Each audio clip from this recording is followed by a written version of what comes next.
নমস্কার, আমি আচার্য বনানী শাস্ত্রী বলছি। আজ আমি আপনাদের সঙ্গে নৈরিত কোণে ডিস্টার্ব থাকলে কি কি প্রবলেম হতে পারে সেই নিয়েই আলোচনা করব। তবে শুধু যে প্রবলেমটা নিয়ে আলোচনা করব তা কিন্তু নয়, প্রবলেম থেকে কিভাবে রক্ষা পাবেন সেটা নিয়েও আমি আলোচনা করব। তবে তার জন্য কিন্তু আমার সাথে আমার এই ভিডিওটি শেষ পর্যন্ত আপনাদের থাকতে হবে। নৈরিত কোণ যদি ডিস্টার্ব হয় তাহলে স্বামী স্ত্রীকে অনেক সমস্যার সম্মুখীন হতে হয়। আর নৈরিত কোণ যদি ফাটলযুক্ত, ভাঙা, পুরনো হয়ে থাকে তাহলে কিন্তু অনেক সময় ভূত প্রেতের উপদ্রবও লক্ষ্য করা যায়। নৈরিত কোণে রান্নাঘর হলে আর যদি দক্ষিণ দিকে মুখ করে গৃহকর্ত্রী রান্না করেন তাহলে পরে কিন্তু গৃহকর্ত্রী অসুস্থ হন, এমনকি হজমের প্রবলেম হবে, আর গৃহকর্তাও অসুস্থ থাকতে পারে।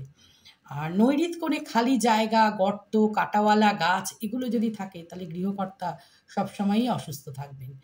আর এবার আমি বলি, এই যে বাস্তু দোষগুলো থাকলে পরে আপনারা এর থেকে কি করে মুক্তি লাভ করবেন সেই বিষয়ে আমি আপনাদেরকে দুটোই টোটকা বলবো। ১ নম্বর হলো, ঘরের ভেতরে বা বাইরে দুদিকেই গণেশের মূর্তি লাগান। আর ঠাকুর ঘরে রাহু যন্ত্রম স্থাপন করুন।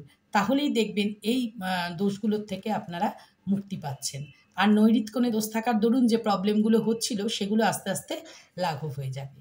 নমস্কার, আজ আসি, আবার নেক্সট ভিডিওতে আপনাদের সঙ্গে দেখা হবে।